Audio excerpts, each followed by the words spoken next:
Now, is society experiencing a crisis of masculinity? The current crisis facing boys and men. Here's what I think on masculinity. Restoring an aspirational vision of masculinity. Masculinity. Masculinity. What a man is. Masculinity. What does it add up to apart from being not woman? The process of making and sustaining friends is just something that men are really struggling with right now. I see a backlash against masculinity. We just need to redefine what it means to be a man. And should like being masculine, but it's now being corrupted. All the different things that you could attribute to toxic masculinity, most of it's positive. Men have not been allowing themselves the space to feel pain as it comes. If you're about to do the I want all my men blubbering like babies morning, noon and night speech, I'm just not here for it. Pushing a very immature, I would say, and disruptive idea of masculinity onto vulnerable young men. Average teenager in this country has 50% of the sperm count, 50% of the testosterone as a 65-year-old man. You don't know me, son! Get it! 18! You don't know me, son! For young men now, there is this question of what is the role model?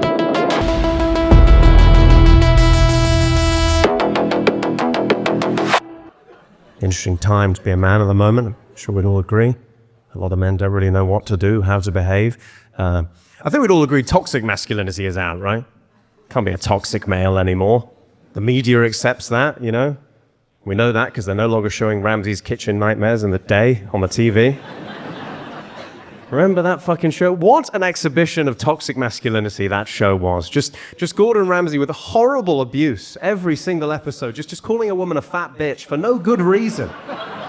On daytime television, you know, I used to watch that was a male role model for me growing up. Just Gordon Ramsay standing outside a restaurant being like, right, here I am outside Helen's Diner, okay? A restaurant on the brink of collapse.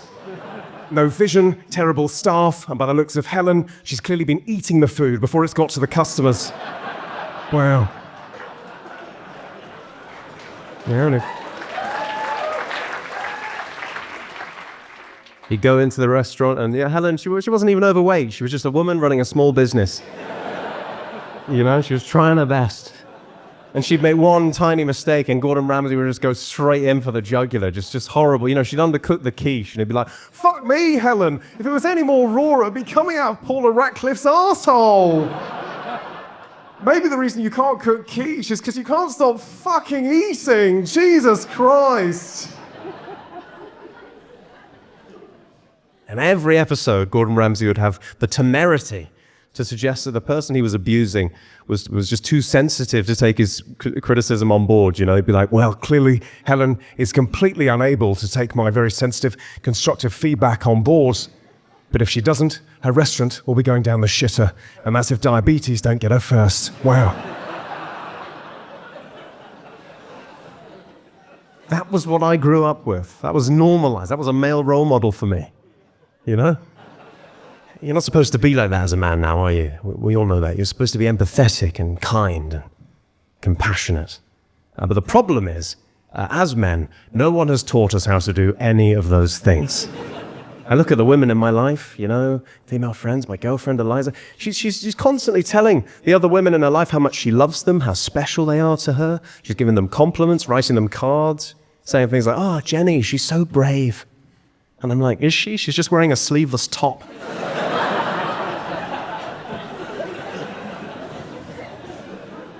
Have you ever, Leicester Square Theatre, have you ever in your lives had a group of lads at the pub refer to their male friend as brave?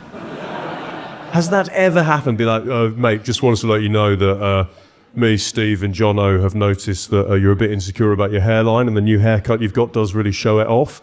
But we just want to let you know that coming into the pub like that is really brave. And if you ever want to talk about it, we are absolutely here. So just let us know, yeah? No, that wouldn't happen. They'd be like, mate, you look like a fucking bald nonce. And then they'd all take turns talking about how much they love to shag his mum. That's how men work. We're incapable of saying nice things to each other. You know, it makes us aggressively uncomfortable. Any duos of male friends in, actually? It would be nice to prove that point. Any, you guys? Couple of friends, yeah? What are your names? What's your name? Tom and Robbie. Robbie? Robbie, yeah. Okay, Tom, what's something you love about Robbie? It's his chiseled jaw. But instead of deflecting, what's a quality you love about Robbie? He's very analytical. I have gone up and down the country doing this tour. We've had some amazing deflections in that section, let me tell you. The best one was I was like, oh, what do you like about your mate? And the guy was like, well, you know, he's punctual.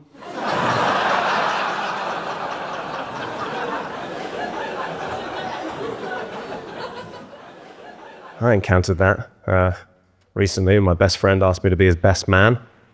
Very uncomfortable conversation, you know. We were terrified of making eye contact with one another. He was going clockwise, I was going anti-clockwise. We're terrified if we met at like 3:10, we'd have to fuck. It was awful, you know.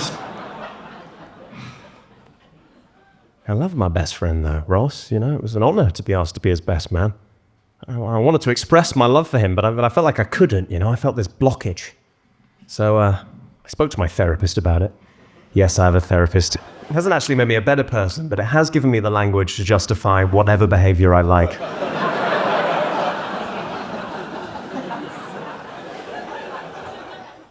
My therapist was like, well, the reason that you were afraid, because you were afraid to admit your love, confess your love for your best friend, you know, is because of what's known as homohysteria. You clearly experience homohysteria. Lots of men do. It's where men are terrified of saying something nice, having a moment of tenderness or intimacy with a male friend, because they're worried on some level that will make them gay, right? It's a very widespread phenomenon. Apparently I have it. You guys definitely have it. I'm sorry to tell you. You know? It wasn't welcome news, you know? I didn't want to hear that. I'm a progressive, you know? I've given ceviche to a food bank.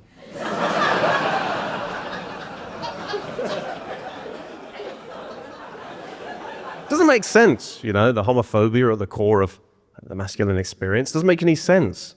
Men everywhere are over-labeling things as gay, things that have no bearing on sexuality. That is the experience of having grown up in a British school, you know? Just people calling things gay that have nothing to do with sex. You know, here's a list, just to prove that point. Here's a list of some of the things my male friends have called gay over the years for you. Hugging my brother. It's gay. Watching BBC Two.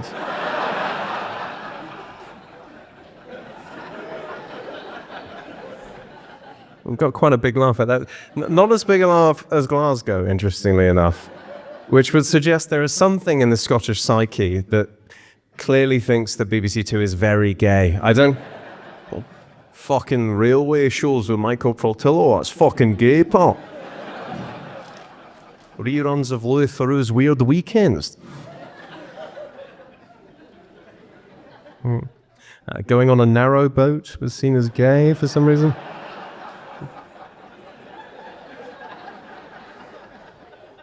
Wearing shorts. Yeah. Ordering an omelette.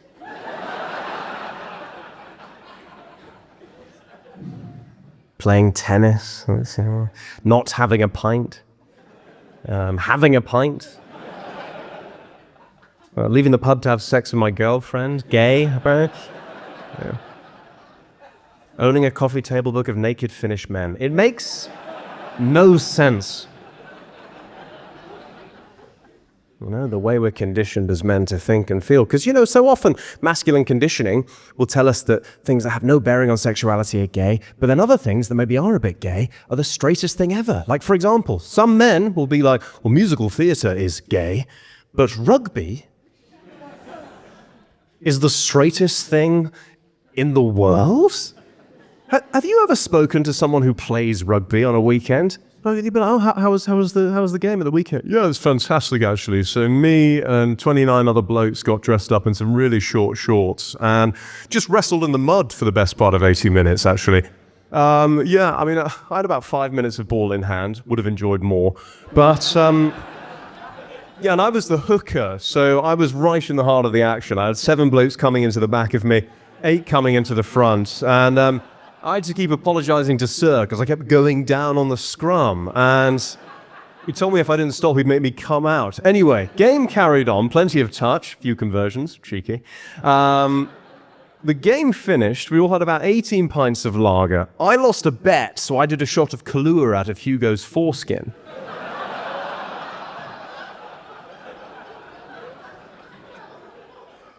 And then Jamie fingered me for a laugh. Thank God I didn't do something gay, like sing a song.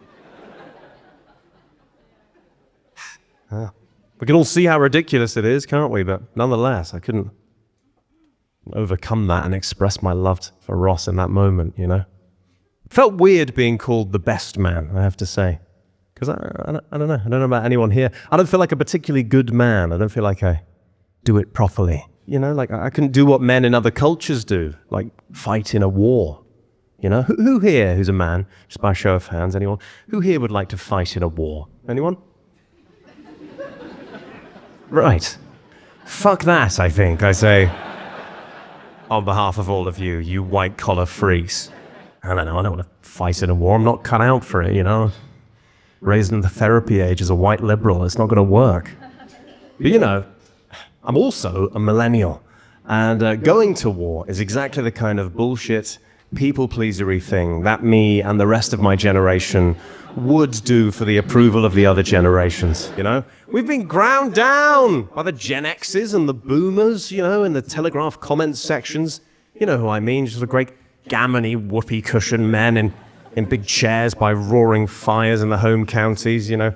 They're like sort of posh Jabba the Hutts. They've been on the Henry VIII diet for generations now, and their blood's just congealed Merlot as they sit there just being all gammony, being like, stupid soft millennials with your inability to get on the housing ladder and your massive student loans you can't afford to pay off. I know what'll toughen you up. Death, that'll toughen you up. You'll be much tougher once you're dead, you stupid cunts. Off you go! Take your Queen Meghan Markle with you as well. And her fucking avocados.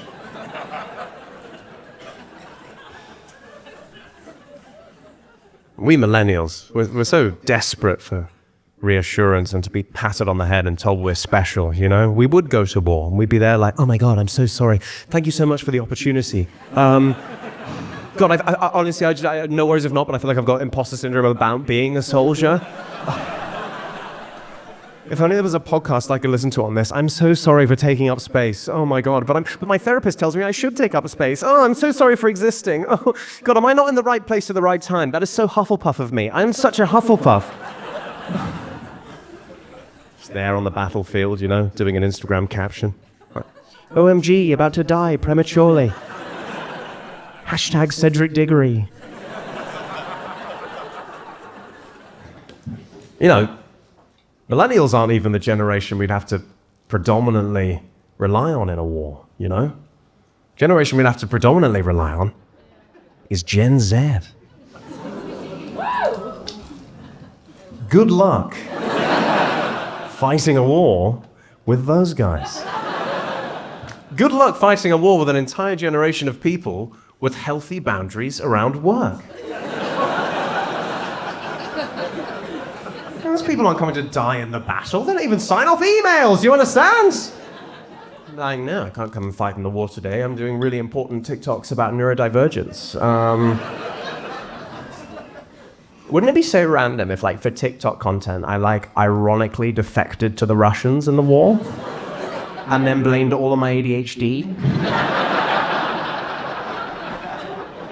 Oh my God, it's not my fault. I'm neurospicy. I'm chaos.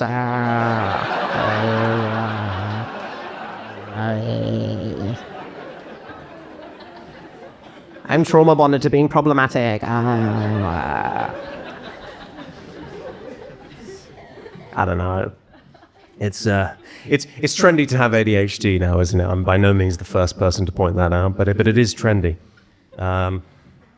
Getting a lot of those Instagram and TikTok reels where they kind of they try and recruit you into having ADHD, you know those? They're all the same, every single one. They're always like, hey, have you ever been late?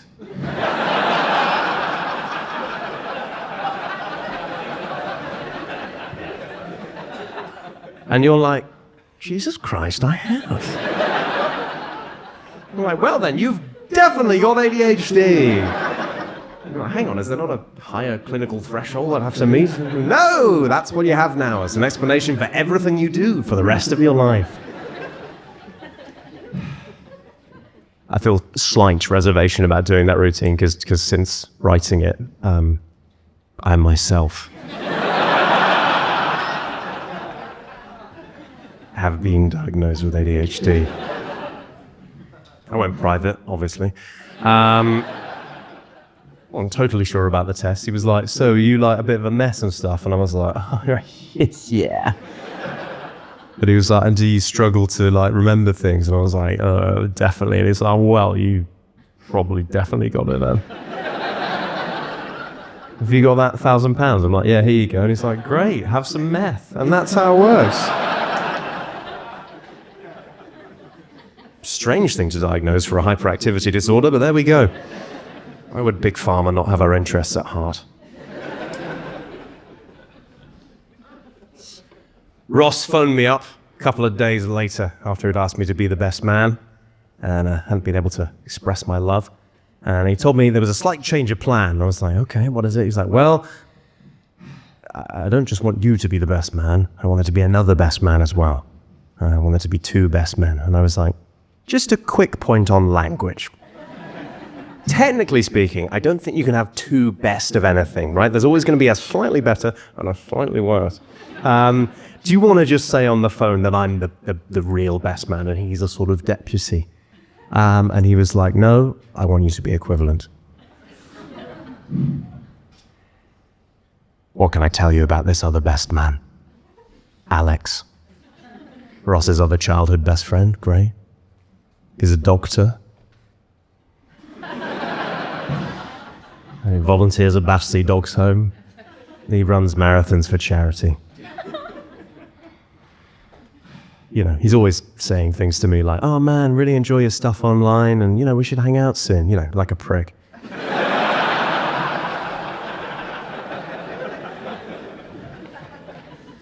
I mean, look, yeah, obviously, you know, if you're a doctor, it's fine to be a doctor. You're a hero, I guess. But, you know, we do all die in the end, don't we, technically speaking? God always wins. God always claims, you know, the Grim Reaper gets everyone in the end. So trying to save lives, a bit vain, isn't it, really? You know, also he's a GP. I mean, we can all Google symptoms, mate. Fucking hell. I've used WebMD too. Jesus Christ. You know, no one wants to die, do they? I don't want to die. I don't want to die and maybe go to hell. What if I went to hell? It'd be awful. I know exactly what hell looks like for me as well. I'll tell you. Get to the end of my life in a hospital bed, you know, close my eyes for the final time and all my memories flash out. Some of those Apple iPhone photo montages. And there's like a song underneath and it's like Raw by Katy Perry. And I'm like, I think this really summarizes my essence, but anyway. All my memories, you know, childhood, my relationship with my mother, my father, adulthood, applying for membership at Soho House, being accepted as a member of Soho House, and then complaining about Soho House for the entire duration of my membership, and then death. And this great big black chasm ensues. I think it's the end, but it's not the end, because I open my eyes and I'm blinded by these lights. I can't work out really what it is in front of me, but there's like a desk, and a figure behind the desk, and a bottle on the desk. And then some words break through the silence, and those words are, Happy, Sexy Millionaire, read by me, Stephen Bartlett. And I realized that's hell, isn't it? That is what hell is. It's having to listen to the diary of a CEO host, and Dragon's Den Dragon, Stephen Bartlett, go on and fucking on. You can't escape him in this life. You can't escape him in the afterlife. And you look down at this chair that's made up of little Stephen Bartlett faces, and you realize your hands and your feet are tied to it, and your eyes, they're being held open like something awful out of Clockwork Orange, just forcing you as you're pelted with Stephen Bartlett in every sensory faculty as he stands over you and reads from his own autobiography. And he's like, prologue. Some 34 years ago, Stephen Bartlett's mother was visited by the angel Gabriel. And he said unto her, Lo, soon you will be blessed with someone who will grow up to become one of the happiest, sexiest, most modest millionaires known to society. But he cannot live off just milk and bread alone. No, he must live off Huel.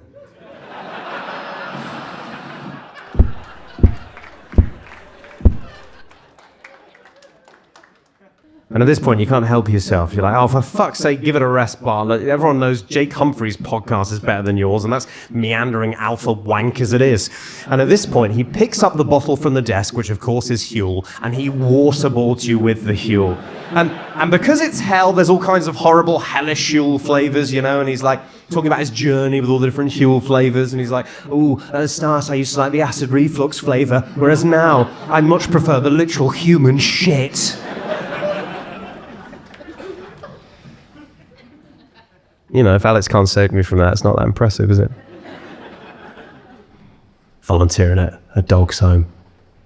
Is that great? Does that make him a better man than me because he takes responsibility for things weaker than himself?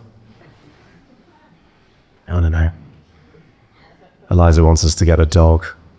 I don't want to have a dog. I don't want to own a dog, you know? Dogs watch you have sex. I don't want that. I know a friend who knows which fuck she conceived on because her dog was licking her feet during it. I don't want some dog going down on my girlfriend's feet.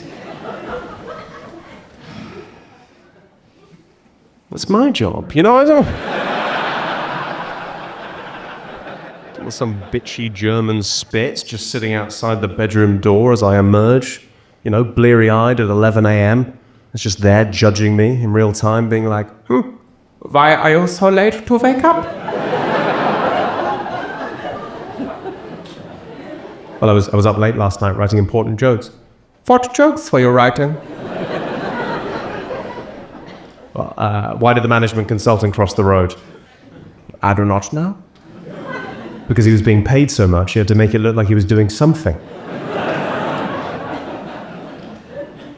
I do not think that is very funny. Also, your career is clearly going like shit because you have not been on any of the shows. Like, do I have the news informations for you?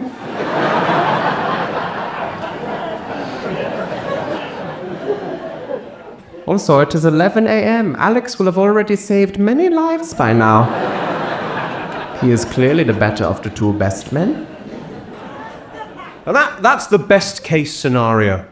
All right? That's if Eliza wants a small, diminutive dog. What if she wants like a man's man dog? You know, like a Rhodesian Ridgeback. I can't compete with the masculinity of a South African man in the house.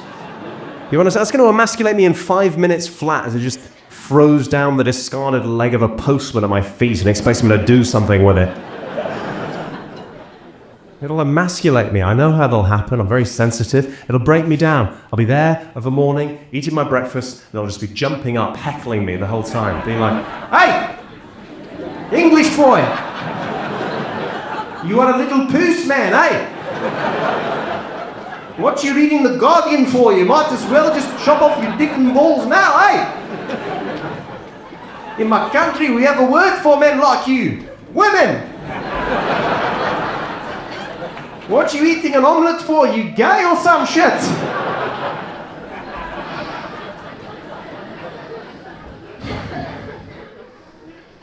No dogs. Running marathons for charity. Does that make him a better man than me? Because he's got endurance. And I'm incredibly out of breath, having jumped for 20 seconds.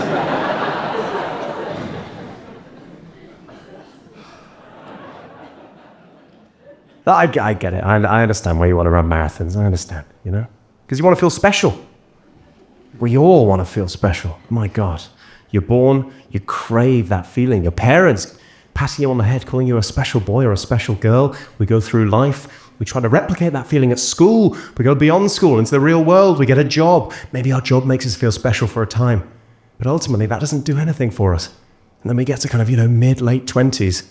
And we're like, well, no one's patting me on the head and calling me a special boy or girl anymore. And at this point, it's all around age 27. At this point, you start to notice something in your periphery. And you're like, hang on a second. What's this?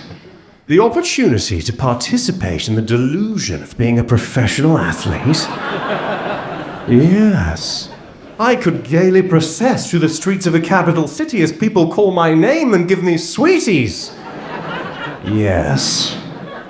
I shall run a marathon like no one in history has ever done before.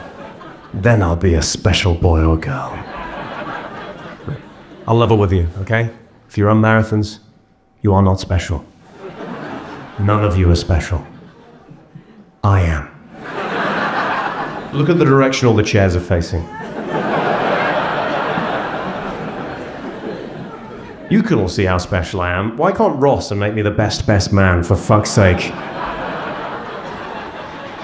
Anyway, didn't have time to brood, obviously.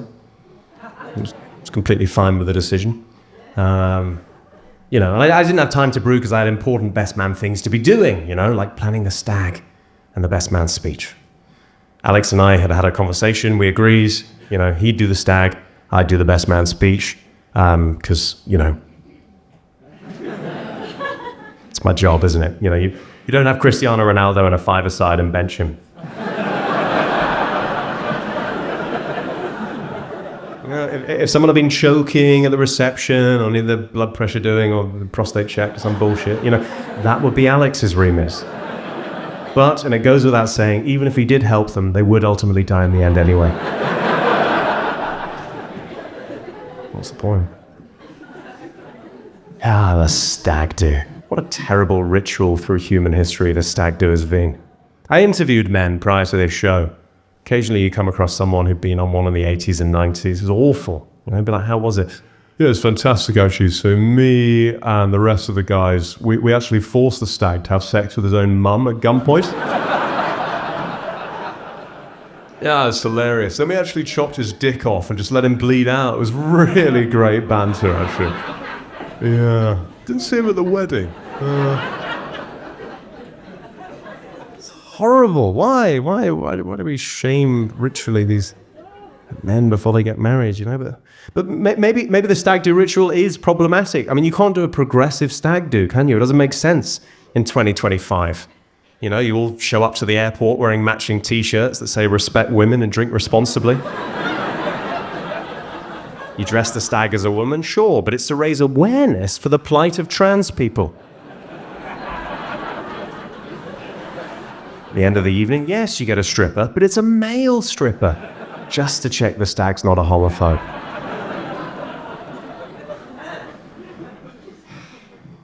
But the actual stag, nothing like this.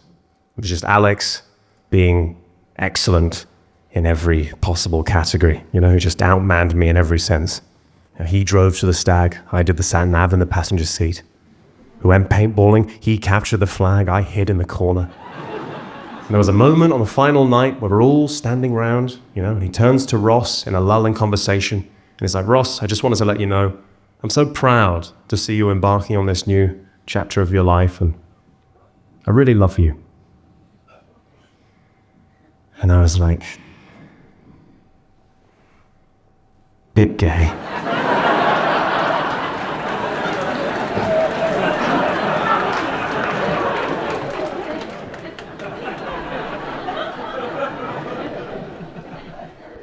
But really, that was exactly what I wanted to say.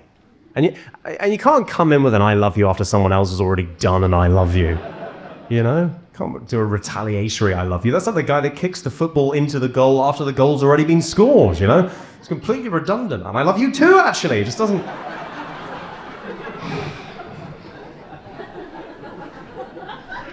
felt very emasculated after that weekend, let me tell you. He outcompeted me in every single category in terms of competence, in terms of emotion. I became obsessed in the time between the stag and the wedding with making myself a better man than Alex. This men's retreat takes broken, tired men and turns them into strong CEO alphas.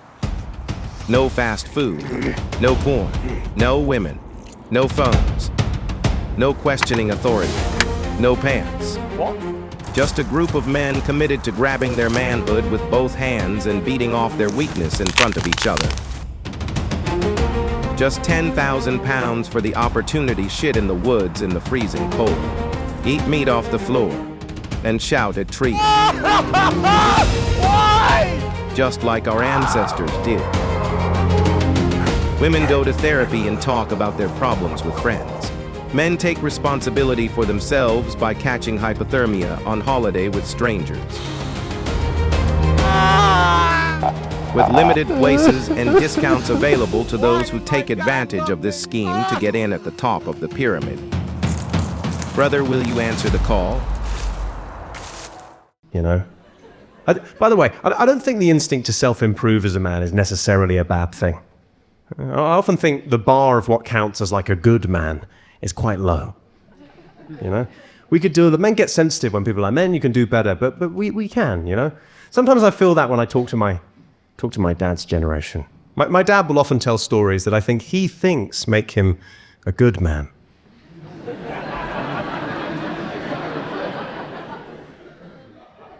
My father recently told me a story that I think he thinks makes him a trans ally.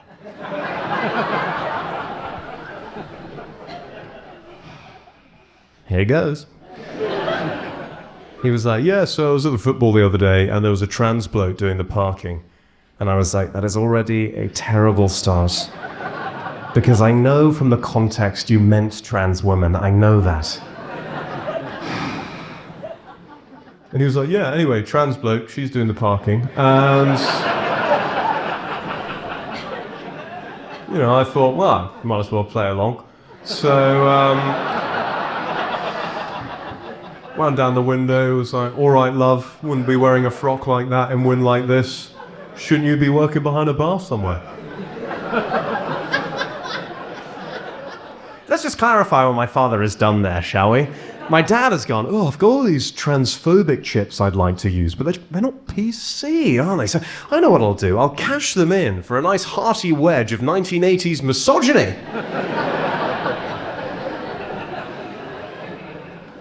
Maybe good male role models are fictional characters, you know? Like Aragorn in The Lord of the Rings. Aragorn seems like healthy masculinity, right? He's about service. He's about living for the meek and the weak in his life. He guides the hobbits to Mount Doom. I was like, maybe I could be a bit more like Aragorn to be better than Alex. You know? So who's hobbity in my life? Who's a hobbit that I could sort of metaphorically guide to the fires of Mount Doom? Who could I... So who's hobbit? Well, I guess my mum is kind of slightly hobbity. No, not as in she's just got a, you know, sort of petite frame. I mean, bit of a sexual description of my mother there. But, you know, she was certainly in the 80s and 90s. I mean, you know, if you, you know, I came from somewhere. And very beautiful woman. And it's, you know, if the culture was different, you know, and it wasn't frowned upon, you know, maybe... I'm in therapy. But, I don't know, I love my mum. I'm like, maybe I could help her, you know? My mum is single. I don't want her to be alone. I want her to find a nice man who'll take care of her, you know? So much of Ross's banter to me is about how much he'd love to shag my mum. You know, it's just, it hurts my feelings when he says that. Because I wanted to find someone, you know? I'm like, well, don't fucking promise it if you're not going to deliver. We can all talk a big game, Ross, but when are you going to actually man up and have sex with my mother? You fucking pussy.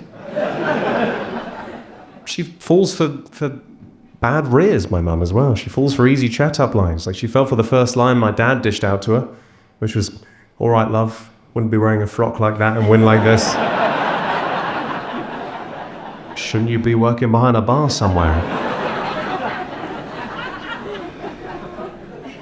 What do you do? How do you help your mum on such a difficult chapter of life, you know? Dating apps are hard in your 20s, let alone in your 50s. Well, tell you what you do. You take matters into your own hands. You start vetting the men that want to be with your mum on Plenty of Fish well into the hours of the morning. You're flirting with old dudes just to check they're good enough to be with your mum, okay? You go through her photos, you got some more risque ones and some more Kafkidston ones, and you put them all into the profile, and you press live, and you start getting all of this inbound, you know? Inbound from Derek, who's 58. Sends a message straight away, you know? And he's like, send me pictures of your face.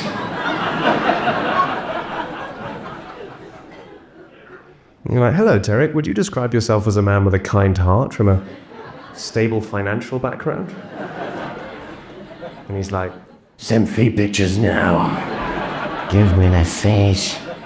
I want them. Well, thank you, Derek. I think it's the end of the road here, but thanks for replying.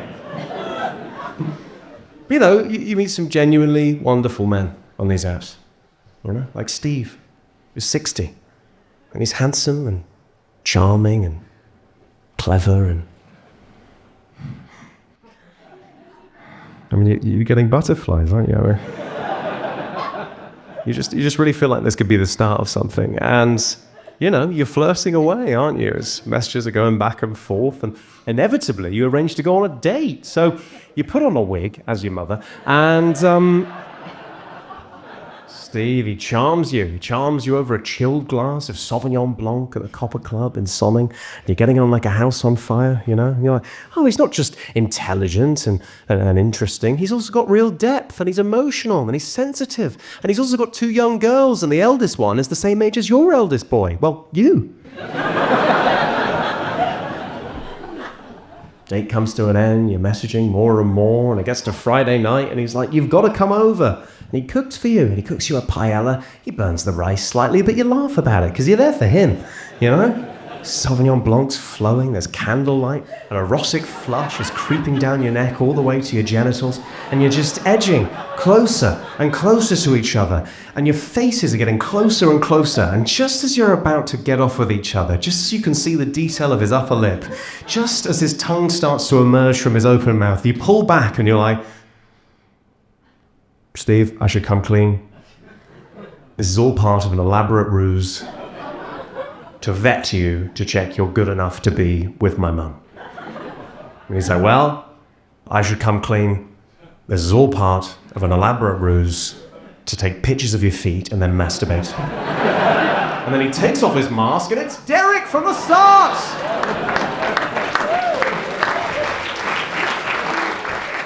And I'm like, well, Derek, that level of tenacity should not go unawarded. You're through to the round of 64.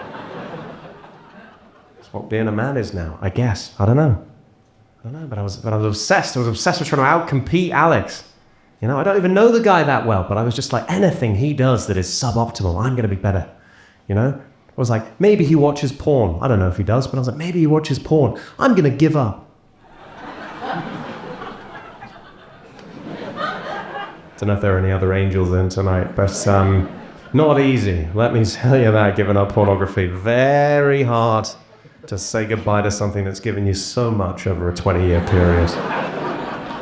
And I was there on the last wank like an aging athlete, you know, just... I said goodbye to internet pornography like Andy Murray said goodbye to tennis at Wimbledon in 2024. You know, my family's there, clapping, crying, in my kitchen. Sue Barker, she's there with a microphone, you know. I'm just there like, yeah, I mean, you know, obviously I'd really like to continue, but yeah, unfortunately at this stage I just can't really go on. Yeah, I mean, I actually sat down with a doctor, and he was like, yeah, I mean, in terms of the quality of the rest of your life, you really do need to stop just now. But yeah, you know, I mean, I've got so many fantastic memories. Yeah, I mean, I can remember starting out and, yeah, I mean, you know, stealing copies of the Next catalogue from my mum's front porch and, you know, getting slightly older, you know, very deftly navigating around medium parental controls and, yeah, I mean, you know, then moving up to the seniors where obviously the intensity goes way up and, but yeah, I mean, you know, I guess I'm just going to be spending a lot more time with my family now. Yeah, I mean, you know, my brother's still going, so Yeah, we'll be supporting him from the sidelines for sure. All the former pros are there, you know, Rafa Nadal giving me a send-off, being like, well, first thing I want to say is the way that he wanked it was unbelievable. For sure, he put himself into a fantastic position so many times, and I want to say to him, well done for everything now, because I am a lot better because of him. He challenged me quite a lot, and I'm very happy for that, and we had so many great wines together over the years, and unfortunately now I have also had to retire because at this stage I cannot walk, so... You know, the commentators are there, Andrew Cotter, you know, he's commentating on the whole thing, being like, what a travesty this is here. What an incredible tragedy it is.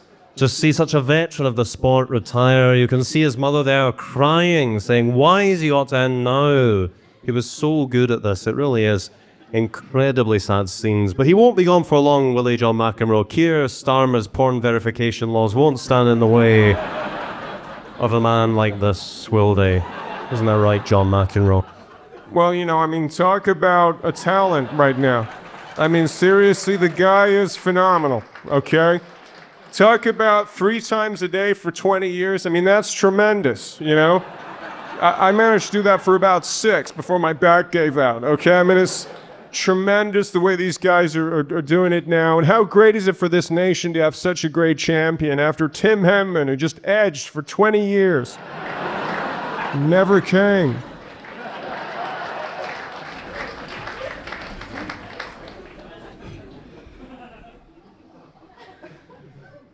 This was all just distraction though, wasn't it?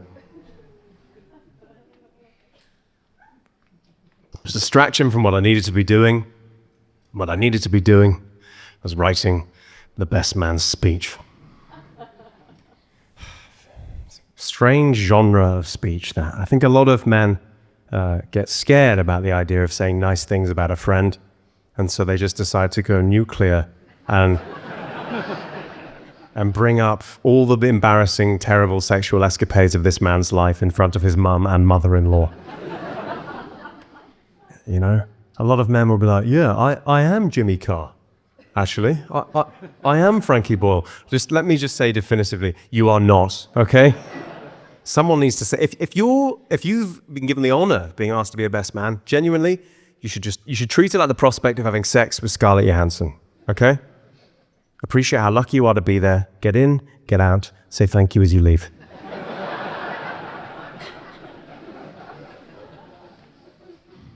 I mean, didn't think any of that applied to me though, obviously. You know, I'm a professional comedian. I was going to ruin Ross in front of his mum and mother-in-law. You know, it's going to be great. It's going to be hilarious. It's going to be the roast of the century. And it got to the evening before the wedding, and Eliza was like, well, we should probably go through your speech, shouldn't we? And I hadn't written anything. She was like, hey, should we go through your speech? I was like, well, you know, I'll just riff something, you know, it's what I do. I'll be completely fine. And she was like, no, I think we'll go through it. So, you know, riff something to her, 20 minutes, impressions, characters, act outs, callbacks, you know, stuff about his mum, stuff about my mum, for free, I should hasten to add.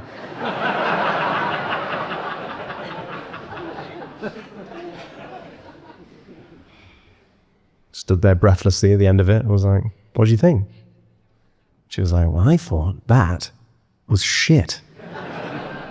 It's like, what? She was like, you're making it all about you. None of this is about you.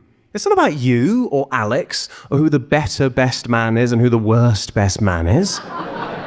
It's about your love for your best friend and his wife, by the way, you haven't mentioned once during the show. What you love to talk about is how much you love therapy and how much you hate running. But all I really see is a man running from his own emotions regarding the love he feels for his best friend, because he's worried that confessing those will on some level make him gay. That is the most ridiculous thing I've ever heard. The least manly thing you could do is to cower in the face of your own responsibilities. And I was like, I can't believe she would trigger my inner child like that. She was right. Of course she was, you know? She'd slap me across the face with the truth. Turns out, something a woman could work out in a couple of common sense sentences, it might take a man a 60 to 70 minute stage show to entirely work through. But, you know, I've written it now, so I wasn't going to not tour it.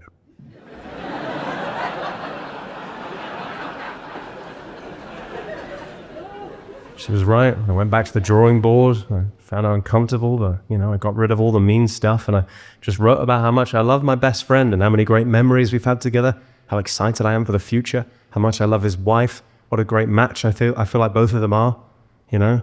I found it uncomfortable, and I didn't look him in the eye for most of it, but in front of all of these people, I was like, Ross, I love you. I really love you. And I didn't caveat it like you see a lot of men do. I wasn't like, I love you, man, or I love you, bro, or I love you, bro, Seth, or I love you, no homo. I was like, I really love you. And we hugged in front of all these people. We started crying. And then Alex joined in on the hug, and I was like, it's not really your moment, mate.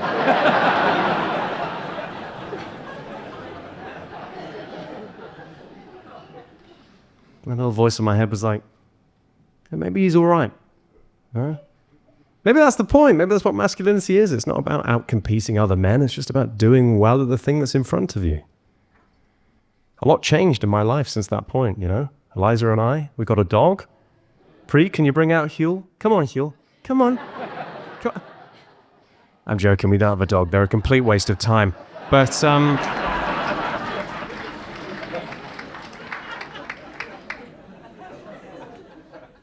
we've been doing a lot of laughing tonight. And that's on me.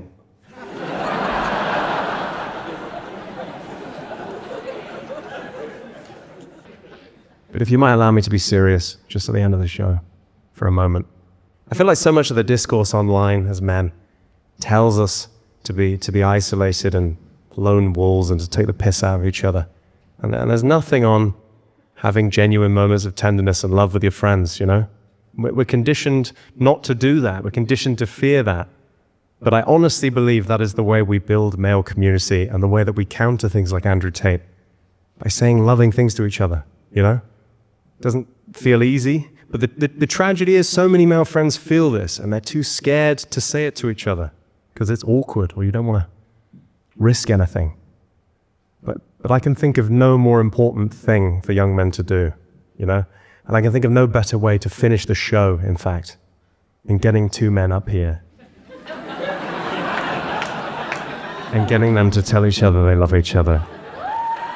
Lads, can we please give them a round of applause and welcome them up to the stage? Come on, more than that. That's the spirit. Yeah, come on. Good stuff. This is Robbie. Tom, sorry, you're Tom. Yes, Tom. I'm Robbie. Nice to meet you. Robbie, if you want to stand here on my left, Tom, if you want to stand here on my right. Okay. So you guys are top two friends, right? Okay. Tends to work better with best mates, but that's okay. Okay. You guys love each other? Yes. Do you tell each other you love each other? No. Well, we're going to change that this evening. Okay? And just because these two are up here being brave, right? Don't think that if you're here with a male friend, that you shouldn't do this before you leave, okay? Before we leave this Fritzl weird comedy dungeon, you don't have to look at them, you don't have to touch them, but you do have to say it, because I genuinely believe this is the way we move forward as a gender, as men. Embrace the softness, okay? When it comes to the drop, you're going to look at him, and you'll be like, I love you, right? You're going to look back and be like, I love you too. You guys are going to hug it out, right? You're going to bring it in, right? They might be on their feet. It might be a standing ovation. I don't know. It's hard to say.